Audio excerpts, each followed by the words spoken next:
of y'all know me and some of y'all don't. I am Andy Doyle. I have 4 years clean time in my sobriety.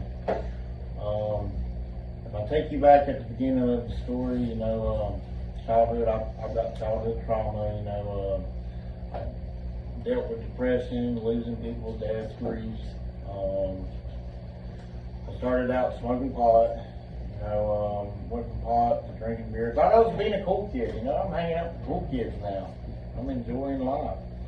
And, it's not all about, doing all the crazy stuff for sobriety and stuff. But anyway, my addiction is over time of getting high. I had to deal with, losing my mother at a young age.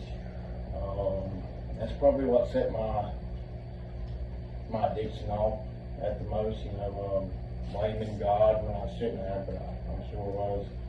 Everybody does it. It's our own faults that puts us through. I think about, I was 21 when I decided to do my first shot of meth. I sprayed needles all my life, and then, I get my first shot of meth, and boy, it spun me out from there. And, that was my addiction, I couldn't stop doing it. That's all I wanted to do. If I couldn't poke myself in the arm, I'd hit other places. I know it gets bad enough that when you don't have nothing at all and you're homeless and you want to get high and you can't, pick up a needle and get high anywhere you're at.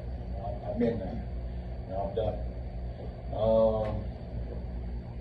After getting on the meth and learning how to shake and bake and enjoying life, I thought I was on top of the world. I could make dope, I could get high, now I don't have to go to the dope man's house. Started making checks, and checks led to another thing that I ended up doing a little bit of jail time over, and young and dumb, and got me a prison sentence. Done 90 days in there. I come out. I've done 7 months in Wilkes County Jail, 90 days in state, and I come out. I thought, well, I'm done with this, and I'll get on probation. I come out and I'm done with this, and next time I'm at the dope man's house getting some more dope. I done that for another about 2 years before I wandered around. I was at a kingpin's house, and I decided to leave 2 weeks before they went down. Grace of God, I didn't get tangled up in that mess. I was walking around. I went to the shelter, stayed my 14 days up there, and went back out to the world because I couldn't find no help to help me. I couldn't stop doing drugs. I wanted to shoot up so bad I couldn't stand it. I ended up going to West Park, where R3 used to be, and being homeless, I met Tiffany there. Tiffany was there. I met a lot of good people there at that time. Gabby was my peer support then. Gabby, if y'all don't know Gabby, she's awesome. That's now she's a McManus. She's married to my other peer support I took after I met Brandon. Brandon's awesome. I couldn't get in phases at the time when I was there. I tried. Unfortunately, me being in Wilkes County and homeless, I know too many contacts and I know too many people. So if I'm gonna get high, I could do it. Brandon, me and him sit down for a while. I was homeless. I was staying in tents. I've been there on bridges. I walked around and it's cold and freezing hot. So I know how it is. I wondered that I could break into it's closed down now. It used to be a laundromat over here in North Wilkesboro, beside the Hot Rod Shop, if y'all know where that is. Yeah. I used to break in there every night. I found a way to do it. And luckily I never caught a charge for it. But that was a warm place for me to go. I could stay warm.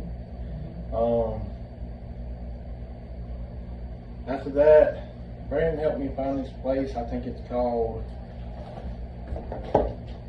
I Am Ministry, I think it was.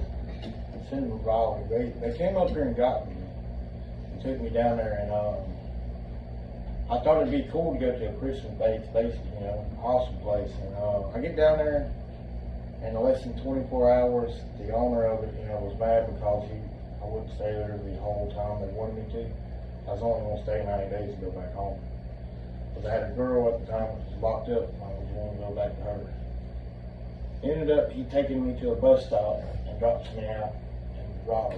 I have no clue about where I'm at.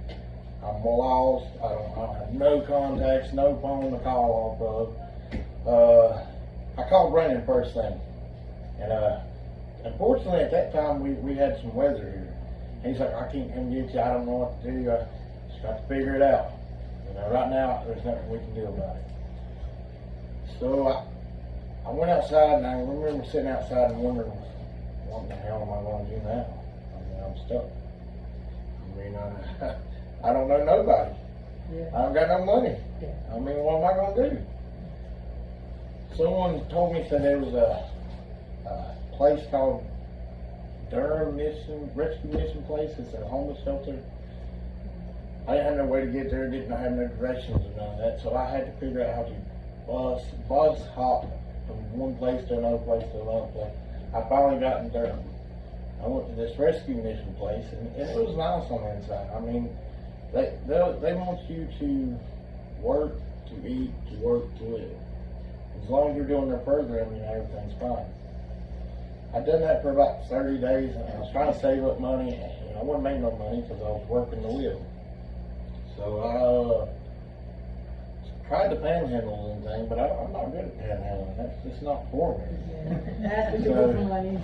So I went into a church, and I told them a story that was really kind of a lie at the time, but it did happen, but it just happened earlier in life. I told them that, my mother has passed away, and I'm trying to get home to her. So this guy gives me the money to get a bus ticket. So I said, take the money and get in the highway with it. I took the money straight to the bus place, got me a ticket, and I sat outside for the bus couldn't get me till the next morning. When the bus picked me up, they took me all the way back up here. I had to jump off certain buses to get back here. I ended up back in Wilkes County at R3. And Gabby was there this time. And I walk in the doors and I was like, oh, we're glad to see you, Andy. We're glad to see you. And I'm sitting there like, oh, it took me forever to get back here, but thank God I'm here. Don't even try to send me nowhere else. I don't want to go. And I was sitting there for, I'd go there every day. That would be my safe place to go to. I didn't want to get high no more. That's the place I could go to hang out. They would sleep on the couch. I'm sure if you ask a bunch of them that was there at the time about me, they'd tell you. Part of my journey is one day I was sitting in Brandon's office, and Jeff Walker, if anybody knows him by, comes by and he says, what are you doing, Andy? I said, well, I'm back here in Wilkes County. I've tried a bunch of places, I can't find nowhere that I fit into, And Jeff said, well, I'll give you a bed if you have a job. So then I started job hunting, and I couldn't figure out where I could get a job. You know what I'm saying? And I tried, couldn't get one, and Jeff let me go anyway. By the grace of God, as Jeff let me go, I had planned Blazes was a new place for me. This is where I met Miss Tammy at the time, and we had another house manager, Cyrus. Blazes has changed my life around 100%. I got to be able to learn how to go to, it was 7 meetings then. For 90 days, if you missed one meeting, he was done. So I ended up completing the 90 days with no license at the time, just working the program. 6 months went by, still doing the same thing. 7 months, I decided that it was time for me to get a car. So I ended up with a little blue car. If y'all ever seen a Ford Festiva with a 6'3" man in it, that was me. It was 5 speed, it was awesome. I had no e-brake, I didn't care. I stayed there about a year. I met a guy named Shane Burrow. He's been my best friend ever since. If you ever get anything out of what I say, is when I say get you a network of people, it's amazing. When you can't get in touch with your sponsor, they're good to have. And I have to talk about my sponsor a little bit too. Brock Thompson's my sponsor. He helped me go through the 12-step program. It was awesome. you know, I had little struggles on it, you know, because it's hard. You know, you got to put the work in for it if you want it to be in. And the 12-step program helped me figure out who I was, how to make amends to people, how to get better in life. And Brock's awesome. And I still talk to him to this day. Shane was the house manager before I got the opportunity. When he stepped down and got out of phases, I had the opportunity of becoming house manager. So I took it. And I got to watch people and guide people in their recovery. Some of them are still sitting in here right now when I was a house manager. That's where I've learned how to follow the rules. And I got a name from Miss Tammy back here in the back right now as Barney Five. I'm sure once y'all remember me as Barney Five. I try not to do that much anymore now. But It's the working woman. that's right. But I stayed there for about 8 months, and one day I went to Brandon's office and I said, "But I think it's time for me to transition out to my own house." You know, I got overwhelmed a little bit, and I left Phases, got me an independent living. 103 flats, right up, 107 flats, right up at the road on the shore. I got my own apartments. It's cool, and I was like, man, this is awesome. You know, living right on my own finally. I stayed there for I don't know, about 3 months. Went by, I still kept in contact with Brandon. You know, I ended up moving back to the place where I originally got hired. You know, I live in the area of I went back I waited for about 2 years before I went back. I had the willpower today to say no. I don't want that stuff around me. You know, if you do it, that's on you. You know, I just don't want no business with it. And I deal with it every day in life. You know, it's sad to see people homeless, sad to see people walking around. You know, but I am graced by Brandon let me and Jeff let me come back as a peer support for Phases.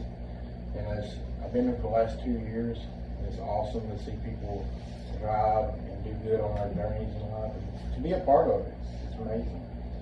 You know, I got the opportunity, been there 2.5 years, and now I have recently got another job at Cameron Ridge now. So now I get to be a transportation driver at Cameron Ridge, and it's nice. You know, it's always, you know, being a part of Wolf's Recovery, it's Recovery Revolutions now. But it's awesome to be a part of that now. You know, it's come a long way since, you know, I started as a resident, you know, and being a staff now. It's amazing. Now, you know, I've been building bridges back that I burnt down in my lifetime.